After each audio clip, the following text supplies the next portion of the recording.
बिस्मिल्लाहिर्रहमानिर्रहीम। अस्सलाम वालेकुम। My name is Arsalan Iqbal. Math expert channel पे आप सबको खुशामदीद कहता हूँ। अगर आपने अभी तक मेरा चैनल सब्सक्राइब नहीं किया तो इसे सब्सक्राइब कर दें, साथ बेल आइकॉन के बटन पे भी क्लिक कर दें ताकि आपके पास बाकी वीडियोस के लेक्चर भी पहुँच सके।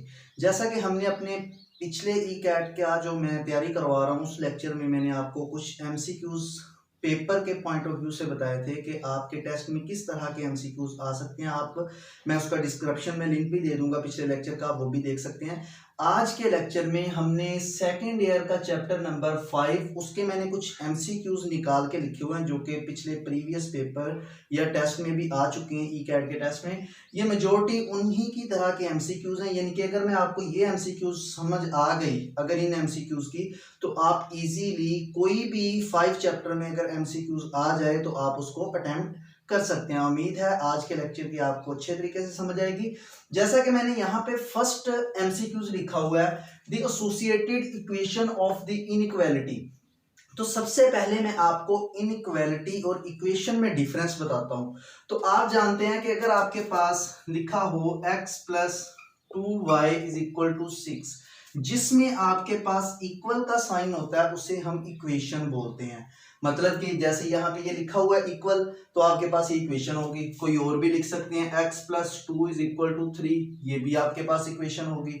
इस तरह अब इक्वेशन तो ये होती है जिसमें इक्वल का साइन आता है। इनइक्वालिटी उसे बोलते हैं जिसमें आपके पास less than, greater than, less than and equal, greater than and equal, यानी कि ये चार साइन में से अगर कोई साइन आ जाए तो आप उसे इनइक्वालिटी बोलते हैं।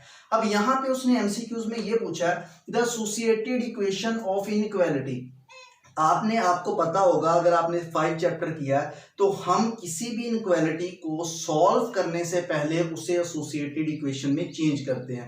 एसोसिएटेड इक्वेशन में क्या मतलब उसका चेंज करना, मतलब कि इनइक्वालिटी की जगह पे हम इक्वल का साइन ले आते हैं। जैसे यहाँ पे उसने ये लिखा हुआ है कि हमारे पास x plus 2y less than 6, यानी कि x plus 2y less than 6, इसकी जो एसोसिएटेड इक्वेशन होगी वो हमारे पास होगी x plus 2y is equal to 6। मतलब कि आप इनइक्वालिटी की जगह पे किस चीज का साइन ले आए, इक्वल का। ये आपके पास उसकी एसोसिएटेड इक्वेशन हो जाएगी। अब वो आपको किसी भी तरह की इनइक्वालिटी, यहाँ पे ये मैटर नहीं करता ये लेस देन है, ग्रेटर देन है, लेस देन एंड इक्वल है, ग्रेटर देन एंड इक्वल है, वो मैटर नहीं करता। आपने जस्ट उन इक्वालिटी की जगह पे क्या लिख देना है, इक्वल लिख देना है, तो आपके पास एसोसिएटेड इक्वेशन आ जाती है। अब एसोसिएटेड इक्वेशन में हम क्यों चेंज करते हैं, वो इस वजह से चेंज करते हैं क्योंकि हमने उस इक्वालिटी को ग्राफ में शो करना होता है। जब ग्राफ में शो करना होता है वहां हमें x की वैल्यू भी चाहिए और y की वैल्यू भी चाहिए। तो उसी लिए यहाँ पे अगर हम इनइक्वालिटी के साथ उसे सॉल्व करते हैं तो हमारे पास x की एग्जैक्ट वैल्यू नहीं आती, y की एग्जैक्ट वैल्यू नहीं आती, क्योंकि इक्वेशन में वो इक्वल होते हैं। यहाँ पे तो इनइक्वालिटी है, अगर मैं यहाँ पे y को 0 पुट कर देता हूँ तो x लेस देन 6 हो जाएगा हमारे पास। तो ये तो हमारे पास x की वैल्यू ना आई, तो अगर मैं यहाँ पे y को 0 पुट करता हूँ तो x इज इक्वल टू क्या आ जाएगा, 6 आ जाएगा। इस तरह हमारे पास x और y की वैल्यूज फाइंड आउट करने के लिए हम किस में उसे चेंज करते हैं, एसोसिएटेड इक्वेशन में। अब यहाँ पे मैंने इसके जस्ट 2 ही MCQs लिखे थे। फर्स्ट लिखा था इसका x plus 2y is equal to 6 और x plus 2y is equal to -6। तो आपके पास कोई साइन नहीं चेंज होगा, कोई भी चीज नहीं चेंज होगी। जस्ट आपने क्या करना है, इनइक्वालिटी की जगह पे इक्वल का साइन लिख देना, तो आपके पास ये इसका सही आंसर होगा। इसके बाद आपसे डिफरेंट तरह की वो इनइक्वालिटी देके पूछ सकता है। नीचे उसके 2 या 3 ऑप्शन दे देगा, 4 ऑप्शन दे देगा कि इसमें से बताएं इसका सोल्यूशन कौन सा है, या आपको सोल्यूशन देके वो पूछ सकता है कि ये किस इनइक्वालिटी को सेटिस्फाई करता है। जैसा कि मैंने यहाँ पे सेकंड MCQ लिखा है, इसमें वो कहता है कि x is equal to 0 is the solution of inequality. मतलब कि आपके पास इनइक्वालिटी लिखी हुई है 2x प्लस 1 ग्रेटर देन 0, इसके बाद लिखा हुआ है 2x plus 1 less or equal to 0, और इसके बाद लिखा हुआ है जी 2x प्लस 1 लेस देन 0। आपने जस्ट ये चेक करना है कि ये x इज इक्वल टू 0 किस इनइक्वालिटी का सोल्यूशन है, यानी कि कौन सी वाली इनइक्वालिटी है जिसका ये सोल्यूशन है। सबसे पहले मैं x इज इक्वल टू 0 इसमें पुट करूंगा, तो 2 into 0 plus 1 less or equal to 0, ये आपके पास 0 हो जाएगा। 1 लेस आर इक्वल टू 0 होता है? कभी भी नहीं होता। तो आपके पास ये वाला आंसर तो है ही नहीं, सेकंड वाला। उसके बाद फर्स्ट वाला चेक करते हैं, 2x प्लस 1 ग्रेटर देन 0। तो 2 इंटू 0 प्लस 1 ग्रेटर देन 0, तो यहाँ पे 1 ग्रेटर देन 0। एक तो आपके पास ये आंसर हो गया, मतलब कि 1 ग्रेटर देन क्या आ गया, 0। ये बिल्कुल सही बात होती है, मतलब कि ये इसके लिए आंसर ठीक हो गया। आप यहाँ पे भी टिक नहीं करेंगे, आप बाकी एमसीक्यूज को भी चेक करेंगे, हो सकता है कोई और भी यहाँ पे उस वैल्यू को सेटिस्फाई कर रहा हो। अब रही बात ये इनक्वालिटी की, यहाँ पे भी 0 पुट कर दें, प्लस 1 लेस देन 0, तो ये आपके पास 0 हो जाएगा।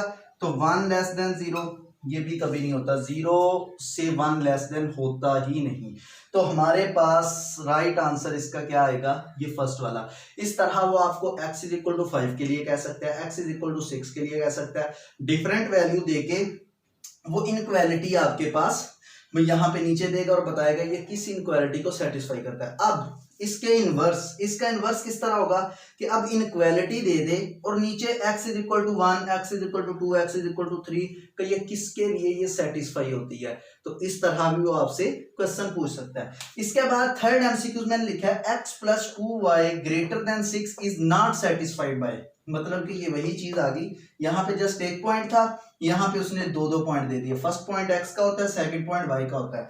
अब यहाँ पे उसने एक इनक्वालिटी दी है, x plus 2y is equal greater then 6। वो कहता है किस पॉइंट को ये सेटिस्फाई नहीं करती, मतलब कि x plus 2y greater than 6। First point है जी 2 और 3, ये आपके पास x की वैल्यू है, ये आपके पास y की वैल्यू है। इसको इसमें पुट कर दें, आप x की जगह पे 2 और y की जगह पे 3 पुट करें तो आपके पास 6 ग्रेटर देन 6, मतलब कि 8 कभी 6 से बड़ा होता है? जी बिल्कुल होता है। मतलब कि आपके पास फर्स्ट पॉइंट के लिए ये सेटिस्फाई है। उसने क्या पूछा, किसके लिए सेटिस्फाई नहीं है, नॉट सेटिस्फाइड बाय, यानी कि वो कौन सा पॉइंट है जो इसको सेटिस्फाई नहीं करता। फर्स्ट वाले पॉइंट ने तो सेटिस्फाई कर दिया। अब सेकंड वाला पॉइंट पुट करते हैं, 3 और 2, x की जगह पे 3 प्लस y की जगह पे 2, 2 के साथ मल्टीप्लाई होगा, 4 ग्रेटर देन 6, 7 भी ग्रेटर देन 6 होता है। मतलब कि ना तो ये आंसर इसका होगा ना ये आंसर होगा। बाकी रहेगी वैल्यू एक 2 और 2, वो इसमें पुट कर दें, x की जगह पे 2 आ जाएगा, y की जगह पे 2 पुट करेंगे तो आपके पास 4 ग्रेटर देन 6। तो 6 कभी 6 से बड़ा होता है? नहीं होता। 6 के इक्वल होता है, 6 से बड़ा नहीं होता। तो आपके पास ये वाला पॉइंट नहीं आएगा, मतलब कि ये उसको सेटिस्फाई नहीं करता। तो इसका आंसर आपके पास ये वाला होगा। इसके बाद अब वो एक पॉइंट देके आपसे इनइक्वालिटी पूछेगा कि कौन सी इनइक्वालिटी को ये सेटिस्फाई करता है। मतलब कि ये अब उसने एक पॉइंट दे दिया, -1 is the solution of which inequality, मतलब कि ये 4 इनइक्वालिटी लिखी हैं कि ये सॉल्यूशन इन चारों इनइक्वालिटीज में से किसको सेटिस्फाई करता है। हमने ये यहाँ पे चेक करना है। अब एक से ज्यादा भी हो सकती हैं या एक भी हो सकती है, इस तरह आप सारी बारी बारी चेक करके देखेंगे। अब आपके पास पहली इनइक्वालिटी है -x -2y लेस देन 0। अब -1 और -1 यहाँ पे पुट कर दें, तो जब -1 में x की जगह पे पुट करूंगा तो माइनस माइनस +1, y की जगह पे -1 तो -1 को -2 के साथ +2 लेस देन 0, 3 लेस देन 0। 3 तो कभी भी 0 से छोटा नहीं होता, 0 से बड़ा होता है। तो मतलब कि पहला आंसर ये पहले वाला तो इसका ऑप्शन नहीं होगा। अब सेकंड वाला चेक करते हैं, 2x -y ग्रेटर देन 10। अब आपने x की जगह पे -1 पुट करना है तो -2 और यहाँ पे -1 पुट करेंगे, y की जगह पे +1 हो जाएगा ग्रेटर देन 10। तो आपके पास -1 ग्रेटर देन 10 होता है? कभी भी नहीं होता। ये भी आपके पास सेकंड वाला ऑप्शन भी नहीं होगा। अब थर्ड वाले में पुट करें तो आपके पास है जी -4, x की जगह पे -1 पुट करेंगे तो प्लस का 4 हो जाएगा, +3 यहाँ पे -1 पुट करेंगे तो माइनस का 3 हो जाएगा, ग्रेटर देन 0, 1 ग्रेटर देन 0। ये ऑप्शन आपके पास सही है क्योंकि 0 से 1 क्या होता है, बड़ा होता है। ये ऑप्शंस आप यहाँ पे टिक कर देंगे। अब लास्ट वाला आप ये भी चेक करेंगे। अब यहाँ पे -2 है तो -1 के साथ जब मल्टीप्लाई करूंगा तो प्लस का 2 हो जाएगा, उसके बाद माइनस का 1 आ जाएगा, y की जगह पे पुट करेंगे -1 तो यहाँ पे माइनस का 1 लेस देन -1 तो ये 1 बचा, तो 1 कभी भी -1 से लेस नहीं होता, तो आपके पास ये भी नहीं होगा। तो इस तरह आपसे वो डिफरेंट तरह से एमसीक्यूज पूछ सकता है। अब यहाँ पे वो क्या करता है जी, आपके पास ये वैल्यू यहाँ पे रख देता जितने भी पॉइंट है, और इनक्वालिटी जैसा कि ये दिया हुआ है इनक्वालिटी ऊपर दे देता। तो इसी तरह के आपके पास एमसीक्यूज आते हैं पेपर में या टेस्ट में, वो थोड़ा सा घुमा के एमसीक्यूज को देता है, और वो होता बिल्कुल इजी एमसीक्यूज, जिसे आप तब तक अटेम्प्ट नहीं कर सकते जब तक आपके कंसेप्ट क्लियर नहीं होते। तो अब वो आपसे इसी तरह के ही एमसीक्यूज 5 चैप्टर में से पूछ सकता है, और वो नहीं पूछ सकता। वो ये पूछ लेगा कि जहां पे दो लाइन इंटरसेक्ट होती हैं वो आपके पास कौन सा पॉइंट होता है। तो आपको पता है जब इंटरसेक्ट लाइन होती है तो आप वहां पे पॉइंट फाइंड आउट करते हैं। जैसा कि देखें, मैं यहाँ पे ग्राफ शो करता हूं, इस तरह एक आप ग्राफ में इनइक्वालिटी को शो करते हैं। ये आपके पास दो लाइंस होती हैं, एक वर्टिकल लाइन होती है, एक आपके पास हॉरिजॉन्टल लाइन होती है। हॉरिजॉन्टल लाइन आपके पास कौन सी होती है, ये वाली हॉरिजॉन्टल लाइन होती है।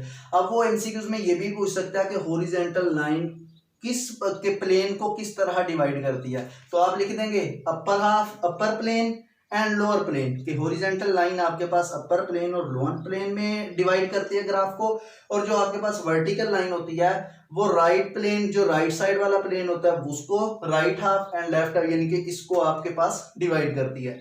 इसके बाद अब आप जब शो करते होते हैं कि जैसे फॉर एग्जांपल एक लाइन ये गुजर गई, एक लाइन ये गुजर गई, उसके बाद एक थर्ड लाइन आती है जी जो यहां से गुजर रही है।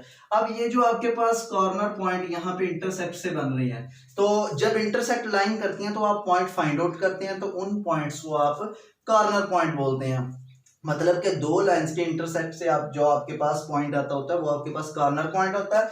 जैसे अगर मैंने ये एरिया शेड करना है तो देखें आपके पास ये लाइन यहाँ पे इंटरसेक्ट कर रही है, ये यहाँ पे इंटरसेक्ट कर रही है, तो ये आपके पास कॉर्नर पॉइंट होंगे।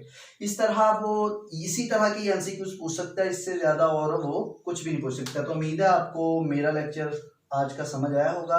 तो इंशाल्लाह नेक्स्ट लेक्चर में हम न्यू टॉपिक करेंगे, तब तक के लिए अल्लाह हाफिज।